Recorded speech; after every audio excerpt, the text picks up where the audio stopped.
Bonjour à tous et bienvenue dans ce premier top prono de l'année 2020. Et aujourd'hui on s'intéresse à la 20e journée de Ligue 1. La Ligue 1 reprend ses droits en ce 10 janvier 2020 avec le match entre le SRFC et l'Olympique de Marseille.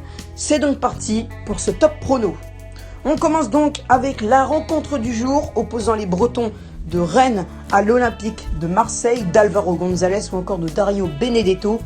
Et l'équipe marseillaise et rennaise, pour moi, se quitteront sur un match nul de partout. En effet, les Rennais et les Marseillais sont plutôt en forme, surtout les Marseillais. Donc, pour moi, les deux équipes vont s'accrocher.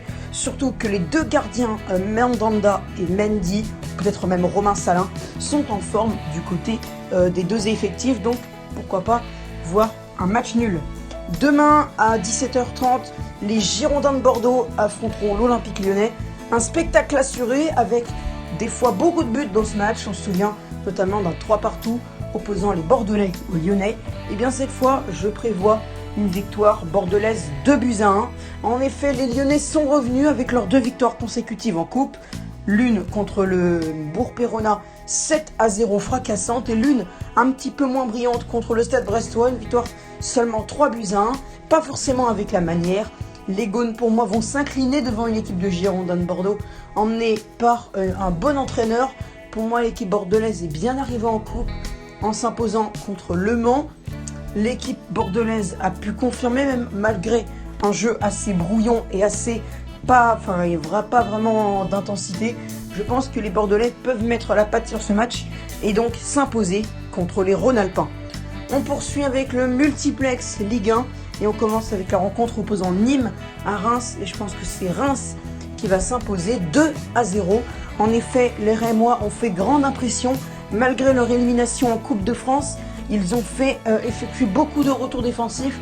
Et je sais de quoi je parle. J'ai assisté au match en direct avec vous. Donc pour moi, je pense que cette équipe rémoise peut largement l'emporter au Stade des Costières face à une équipe nîmoise qui n'est pas vraiment sûre d'elle en ce moment et qui se trouve proche de la zone rouge, peut-être même en dedans, donc Reims pour 1 va s'imposer. Dans le deuxième match de ce multiplex, le FC Metz affronte Strasbourg. Pour moi, 0-0 entre deux équipes. Je trouve que Strasbourg n'est pas vraiment en forme après leur élimination contre Reims. L'équipe strasbourgeoise a besoin de se relancer. Certes, ils ont gagné contre l'équipe en Coupe de France, mais ils ont quand même mal assuré contre le SDR en Coupe de la Ligue. Et donc, malheureusement, pour moi, c'est un match nul qui va opposer les deux équipes. Surtout que Metz, non plus, n'a pas vraiment été flamboyant en Coupe pour les 2 derniers matchs. On poursuit avec le match entre Angers et Nice. Les deux équipes, pour moi, ce sera Nice qui va l'emporter sur un score de 2-1. Les Niçois ont vraiment besoin de se renforcer. Et peut-être qu'une pause hivernale a pu leur faire du bien. Je pense que les Niçois vont créer l'exploit en battant le Angesco, qui est plutôt la révélation de ce début de saison, avec notamment leur petit jeune Ait Nouri ou encore El Meleli.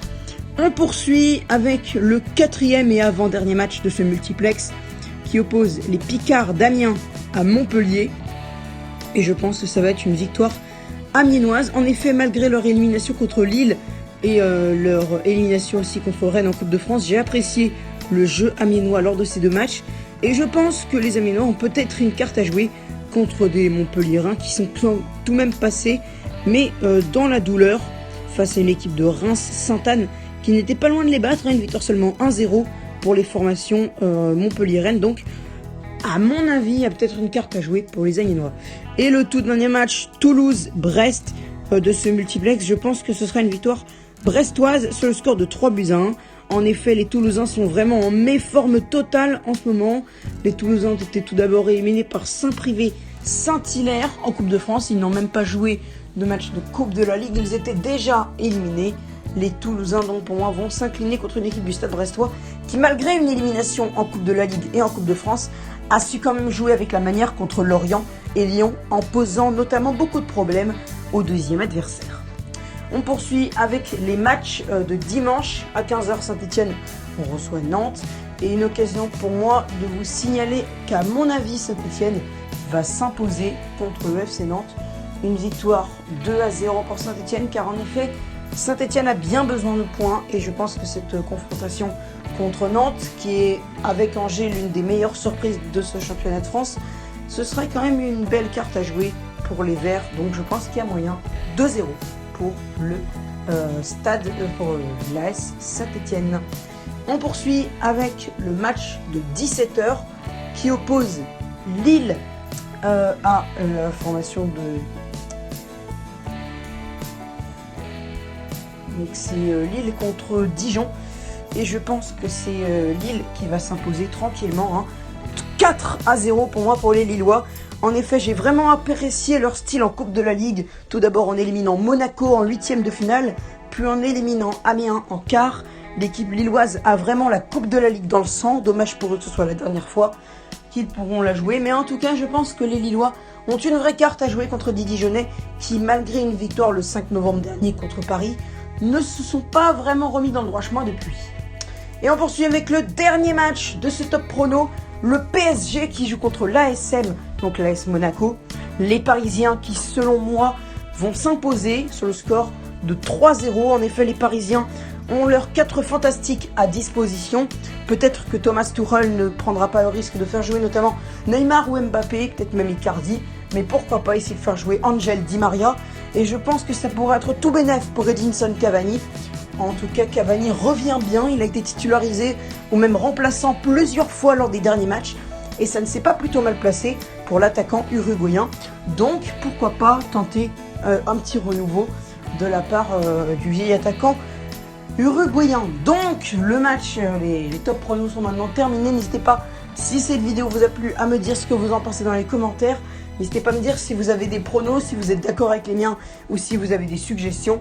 N'hésitez pas aussi à partager la vidéo si elle vous plaît pour que plus de monde soit au courant de ce que je fais sur ma chaîne et aussi de cette vidéo. N'hésitez pas à lâcher un like si elle vous a plu et de vous abonner pour ne manquer aucune de mes futures vidéos et notamment celle qui arrive dans les prochains jours.